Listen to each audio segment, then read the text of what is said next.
আসসালামু আলাইকুম। আশা করছি সবাই ভালো আছি।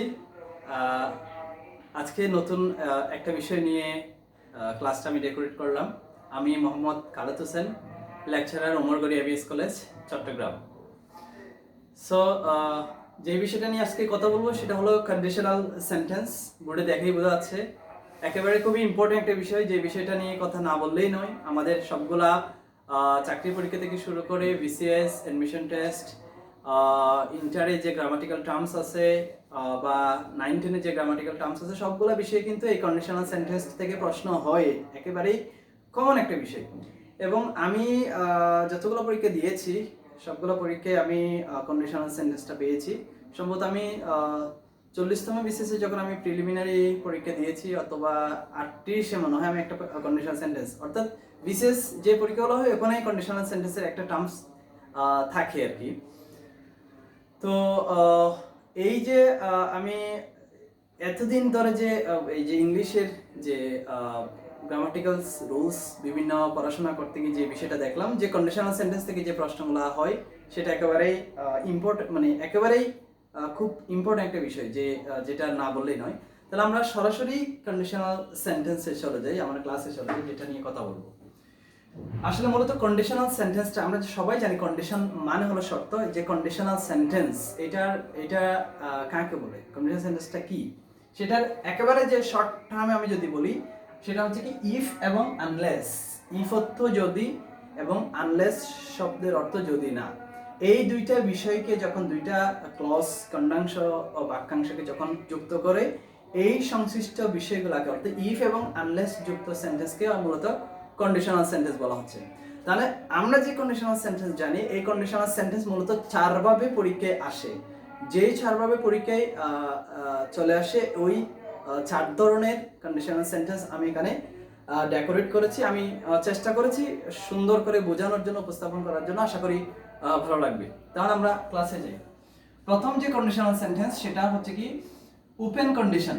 বলা হচ্ছে কি একেবারেই ওপেন কন্ডিশন, খোলা শর্ত। এটা একেবারে ওপেন শর্ত আর কি, যেটা হলেও হতে পারে, এটা হতেও পারে, না হতে পারে, হলেও হতে পারে, সেই বিষয়টা। তো পরীক্ষায় যে ধরনের আসবে, বলা হচ্ছে কি ইফ যুক্ত একটি অংশ যখন প্রেজেন্ট ইনডিফিনিট টেন্স হবে, অপর অংশ হবে ফিউচার ইনডিফিনিট টেন্স বা প্রেজেন্ট ইনডিফিনিট টেন্স। তাহলে পরীক্ষায় যদি কোনো প্রশ্ন ইফ দেয়া থাকে, সেটা যদি প্রেজেন্ট ইনডিফিনিট টেন্স দিয়ে শুরু হয়, সেটা পরের অংশ ফিউচার ইনডিফিনিট টেন্স হবে। যদি ফিউচার ইনডিফিনিট টেন্স প্রশ্নে না থাকে, তখন সেটা প্রেজেন্ট ইনডিফিনিট টেন্সও অ্যান্সার হবে। তাহলে আমাদের যেই কনফিউশনটা হবে, আমরা প্রেজেন্ট ইফ যুক্ত একটি অংশ প্রেজেন্ট ইনডিফিনিট টেন্স দেখার সাথে সাথে আমরা অপর অংশটা ফিউচার ইনডিফিনিট টেন্স খুঁজবো। কিন্তু পরীক্ষায় ফিউচার ইনডিফিনিট টেন্স যদি অপশনে না থাকে, তাহলে অ্যান্সার দেখাতে হবে প্রেজেন্ট ইনডিফিনিট টেন্স। তাহলে আমরা রুলসে যাই।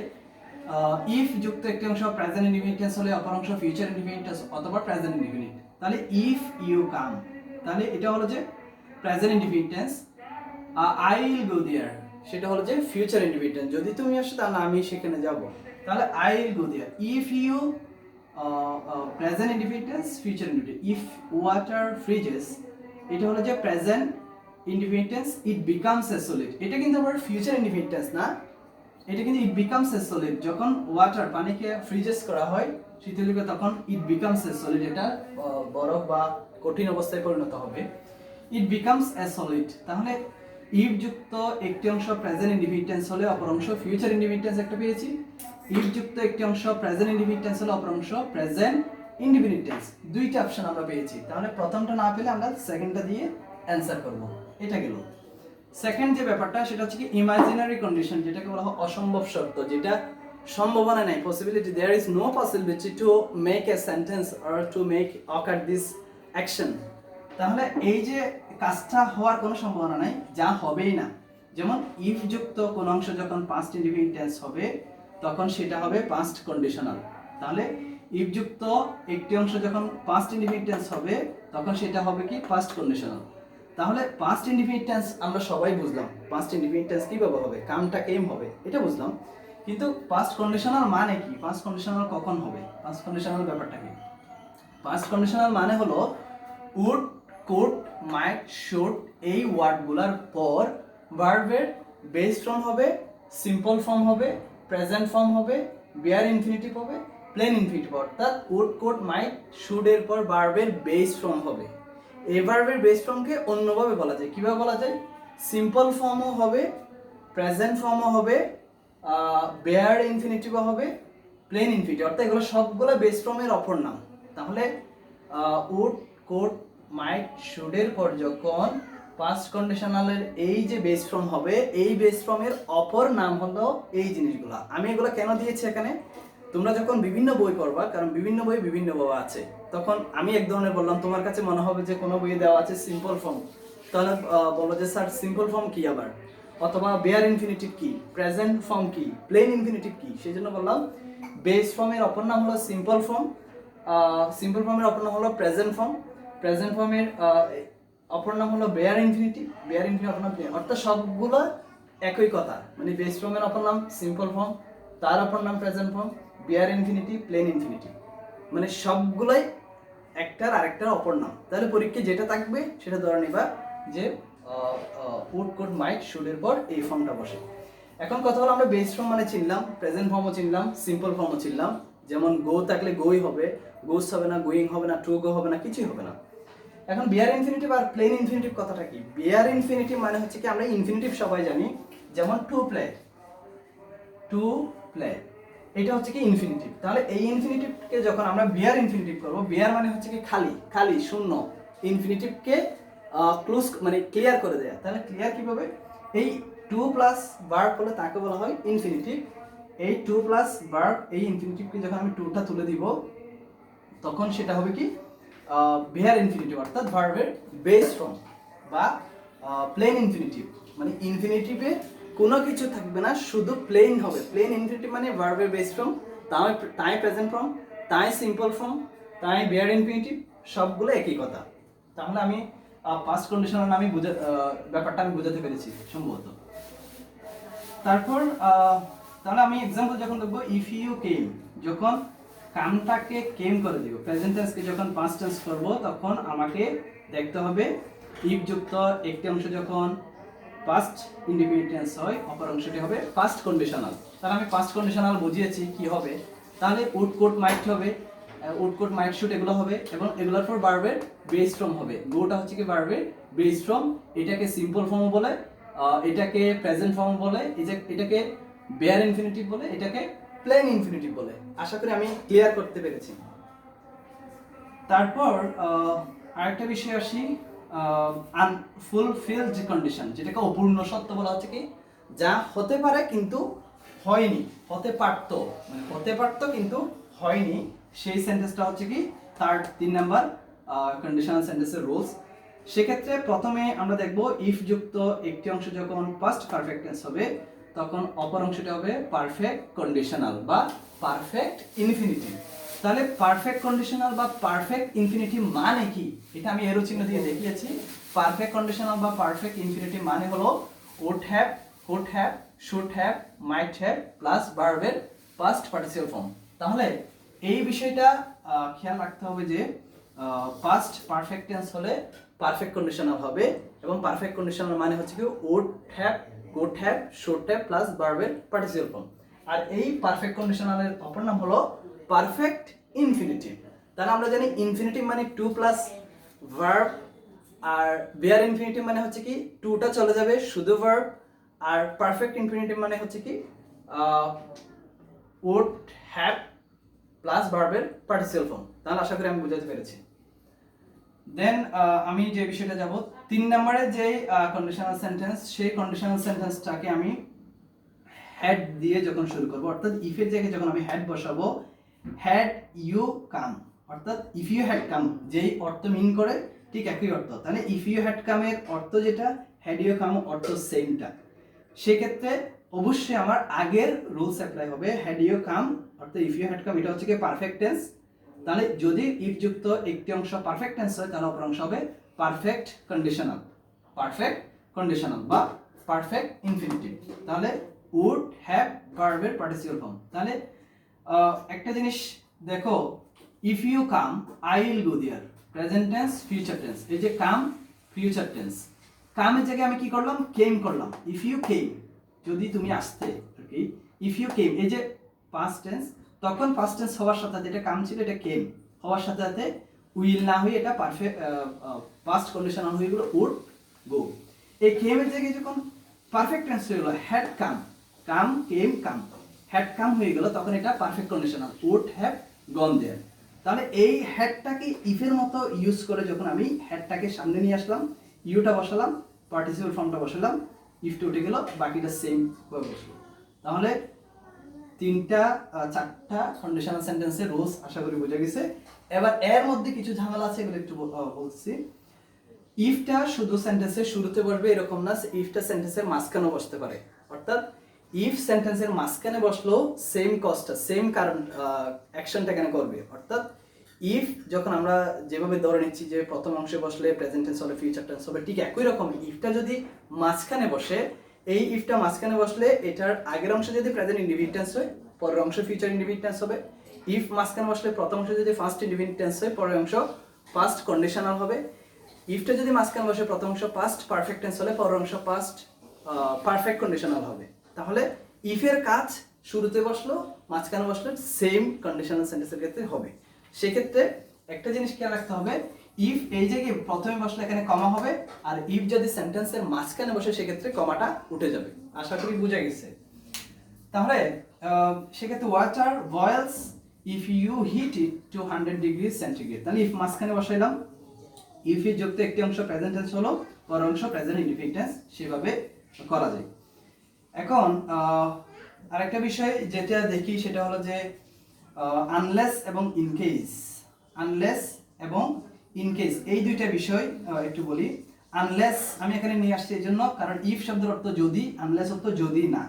যদি না কথাটা অর্থ নিজেই নেগেটিভ কথা মিন করে যদি না। তাহলে কোনো সেন্টেন্সে যখন আনলেস কথাটা আসবে সেক্ষেত্রে সেন্টেন্সটাতে নেগেটিভ কোনো ওয়ার্ড আসবে না। যেমন আনলেস ইউ আর নট, এভাবে আসবে না, কারণ আনলেস নিজেই নেগেটিভ, এই জন্য নেগেটিভ আসবে না। তাহলে আনলেস ইউ রিড অ্যাটেন্টিভলি, যদি তুমি কি না করো, পড়াশোনা মনোযোগ দিয়ে পড়াশোনা না করো, আনলেস দিয়ে নেগেটিভ কথা বোঝা যাচ্ছে, ইউ উইল ফেল। তাহলে ইফ সেন্টেন্সের মতো কাজ করবে, কিন্তু আনলেস কথা দেওয়ার সাথে সাথে নেগেটিভ কথাটা ওভাবে আসবে না, ওর আগে রুলসের মতো যাবে। তাহলে unless you read attentively comma you will fail. তাহলে এই আনলেসটা সেন্টেন্সের মাঝখানে বসতে পারে, যখন মাঝখানে বসবে তখন এই আনলেস এই যে এখানে যে কমাটা, এই কমাটা উঠে যাবে, অন্যথায় সবকিছু ঠিক থাকবে। দেন আমি আসবো ইনকেসের ব্যাপার। ইনকেস শব্দের অর্থ যদি ঘটে, কোনো কাজ যদি সংঘটিত হয় সেক্ষেত্রে ইনকেস বসে। যেমন ইনকেস ইট রেইনস, যদি বৃষ্টি হয়ে থাকে আর কি, you should take an umbrella. হ্যাঁ, ইনকেস কোনো কারণে যদি বৃষ্টি হয়, সে ইউ শুড, তোমার আমব্রেলা নেওয়া উচিত। তাহলে এই যে যদি ঘটে, যদি ঘটনা অর্থে এই যে ইনকেস, এই সেন্টেন্সটা ইনকেস যে সেন্টেন্স থাকবে, ইনকেসের পরে যে ভার্বটা বসবে এটা অবশ্যই প্রেজেন্ট ইনডিফিনিট টেন্সে বসবে, যে টেন্স হবে প্রেজেন্ট ইনডিফিনিট টেন্স। এই জন্য ইনকেস ইট রেইনস, ইট রেইনড হবে না, ইট উইল রেইন এরকম হবে না। হ্যাঁ, তাহলে it rains present indefinite tense হবে। তার মানে ইনকেস সবসময় প্রেজেন্ট ইনডিফিনিট টেন্সকে কাউন্ট করে এই অংশে। ইনকেস যে অংশ আছে এই অংশে, এটা পরের অংশ হইতে পারে, ইনকেসটা পরেও হইতে পারে, it doesn't matter for that. কিন্তু এই যে you should take an umbrella, এটার কোনো এটা দেখার বিষয় নাই। যদি ইনকেস যে জায়গায় আছে সেই জায়গায় অবশ্যই প্রেজেন্ট ইনডিফিনিট টেন্স হবে, সেটা মাথায় রাখতে হবে। আরেকটা বিষয় বলে রাখি, পাস্ট ইনডিফিনিট টেন্সের ক্ষেত্রে যেমন ইফ ইউ এই যে ইয়াটা ফার্স্ট ইনডিফিনিট টেন্স, সেক্ষেত্রে ফার্স্ট কন্ডিশন যখন ব্যতিক্রম একটা রুলস হবে কখন, যেমন ইফ আই হ্যাড এ কার, যদি আমার একটা কি থাকতো, গাড়ি থাকতো, আই উড রাইড দিস। তাহলে হেড দেখলে যে পারফেক্ট টেন্স হবে এটা এরকম কোনো কারণ না। হেড দেখার পর, হেডের পর কি আছে আমাকে দেখতে হবে, হেডের পর এটা কি ভার্ব আছে নাকি নাউন আছে। যেমন হেডের পর এই যে কাম কেম কাম, এটা হেডের পর ভার্ব, এই জন্য পারফেক্ট কন্ডিশন লাগে। কিন্তু হেডের পর যখন নাউন হয়ে যাবে, ইফ আই হ্যাড এ কার, তখন এই যে নাউন হলে তখন সেটা হবে পরের অংশটা past conditional. If I had a car I would drive it. আশা করি বোঝা গেছে। আর সেক্ষেত্রে আরেকটা বিষয়, আরেকটা সেন্টেন্স আমি নিচে দিয়েছি, সেই জিনিসটা একটু বলে রাখি। If I were a king, আমি যদি রাজা হতাম, I would help the poor, আমি গরিবদেরকে সাহায্য করতাম। তাহলে if I were a king, আমি এখানে অন্যভাবে লিখছি, if I were a king, if যুক্ত একটি অংশ পাস্ট টেন্স হলে পাস্ট কন্ডিশনাল হওয়ার কথা। If I were a king I would help the poor হওয়ার কথা, কিন্তু আমি এখানে লিখছি কি if I were a king I would have helped the poor. তাহলে এখানে দুইটা বিষয়, if I were a king এই কথাটা যদি থাকে তাহলে আমাকে ধরে নিতে হবে হয় I would help the poor past conditional দিয়ে হবে, যদি অপশনে পাস্ট কন্ডিশনাল দিয়ে না থাকে, আই উড হেল্প দ্য পুর যদি না থাকে, তখন আমাকে পারফেক্ট কন্ডিশনাল যেতে হবে। কিভাবে? I would have helped the poor. আমি মনে হয় বোঝাতে পেরেছি। তাহলে ইফ যুক্ত একটি অংশ পাস্ট ইনডিফিনিট টেন্সে ওয়ার থাকা সত্ত্বেও পারফেক্ট কন্ডিশনাল হবে কখন? যখন আমি অপশনে পাস্ট কন্ডিশনাল পাবো না, তখন এই যে if I were a king এই ওয়ার দিয়ে যখন এরকম সেন্টেন্স হবে, সেক্ষেত্রে আমাকে পারফেক্ট কন্ডিশনাল সেন্টেন্সে যাওয়া যাবে। আশা করি আমি বোঝাতে পেরেছি। তাহলে আমার যে নেক্সট যে ব্যাপারটা, আমি এখানে আরেকটা জিনিস অ্যাজ ইফ যেহেতু ইফের সাথে রিলেটেড, এই জন্য আমি অ্যাজ ইফটাকে নিয়ে আসলাম। অ্যাজ ইফ বা অ্যাজ দো এর বাংলা অর্থ হলো যেন। এই অ্যাজ ইফ এবং অ্যাজ দো সেন্টেন্সের মাঝখানে বসে, যখন অ্যাজ ইফ অ্যাজ দো কোনো সেন্টেন্সের মাঝখানে বসে, তখন এটা দুইটা খণ্ডে বিভক্ত করে, দুই দিকে। প্রথম অংশটা হলো প্রেজেন্ট ইনডিফিনিট টেন্স যদি হয়, পরের অংশটা হবে পাস্ট ইনডিফিনিট। প্রথম অংশটা যদি পাস্ট ইনডিফিনিট হয়, পরের অংশটা হবে পাস্ট পারফেক্ট। তাহলে একটু দেখো, রুলসে দেখো, প্রথম অংশ প্রেজেন্ট ইনডিফিনিট হলে পরের অংশ পাস্ট ইনডিফিনিট, প্রথম অংশ পাস্ট ইনডিফিনিট হলে পরের অংশ পাস্ট পারফেক্ট। তাহলে এই প্রেজেন্ট ইনডিফিনিট এবং পাস্ট ইনডিফিনিটের যে এক্সাম্পল, এটা একটু দেখো। He speaks as if he knew everything. তাহলে হি স্পিক্স কোন tense? Present indefinite tense. As if বা অ্যাজ দো, যে কোনো, এখানে অ্যাজ দো বসাতে, ঠিক আছে? অ্যাজ ইফ বা as though he knew everything, তাহলে স্পিক্স প্রেজেন্ট টেন্স, এই জন্য নোটা কি হবে? নিউ হবে। Present past indefinite tense KNOW, সেটা না হয়ে কি হবে? নিউ হবে, new everything. He speaks as if he knew everything, মানে সে এমনভাবে বলতেছে যেন সে সব কিছু জানে। তাহলে অ্যাজ ইফ এর আগের অংশ প্রেজেন্ট টেন্স, পরের অংশ past indefinite tense. As if এর আগের অংশ যদি পাস্ট ইনডিফিনিট টেন্স হয়, তাহলে পরের অংশ হবে কি? Past perfect tense. কিভাবে? He spoke as if he had known everything. Spoke, speaks এর এই যে past indefinite tense spoke, as if বসালাম, অ্যাজ ইফ দেওয়া আছে, then he had known everything, অর্থাৎ past indefinite tense, past perfect tense. এভাবে পরীক্ষায় প্রশ্ন বিভিন্ন অ্যাঙ্গেলে এসে থাকে। এটার আলোকে যে প্রশ্নগুলো আসবে, আশা করি কেউ যদি মনোযোগ দিয়ে ক্লাসটা শুনে, তাহলে এটার সাথে রিলেটেড কোনো না কোনো পরীক্ষায় অবশ্যই এই প্রশ্নগুলো পরীক্ষায় এসে থাকে। তাহলে আশা করি অ্যান্সার করা যাবে। আমি গোছাই নিয়ে আসার চেষ্টা করেছি, জানি না কতটুকু বোঝাতে পেরেছি। তবে নেক্সট টাইম আমি অন্য একটা নতুন টপিকস নিয়ে, নতুনভাবে ইংলিশের একটা ইন্টারেস্টিং টপিকস নিয়ে আমি নেক্সট অন্য একটা ক্লাস সাজাবো। আজকে আপাতত এই কন্ডিশনাল সেন্টেন্সের এই বিষয়টা নিয়ে থাক। তোমরা যারা পড়বা, যারা ক্লাসটা দেখবা, তোমরা একটু খাতায় নোট করে রাখবা, দেন তোমাদের কাছে বুঝতে একেবারে সহজ হবে। আমি মনে হয় এর চেয়ে ভালো করে কন্ডিশনাল সেন্টেন্স বোঝার কোনো ওয়ে নাই মনে হয়, আমি যতটুকু জানি। আমি চেষ্টা করেছি যতটুকু সম্ভব আমার পক্ষ থেকে, আমি কন্ডিশনাল সেন্টেন্সটা এবং তার পাশের সাথে, মানে এটার সাথে যে রিলেট যে ব্যাকগ্রাউন্ডগুলো, এগুলো সম্পর্কে একটু বোঝানোর চেষ্টা করেছি। তাহলে আজকে এতটুকু পর্যন্ত থাক। নেক্সট দিন অন্য কোনো বিষয় নিয়ে, অন্য কোনো টপিকস নিয়ে আমি আলোচনায় আসবো ইনশাআল্লাহ। ওকে, আল্লাহ হাফেজ, আসসালামু আলাইকুম।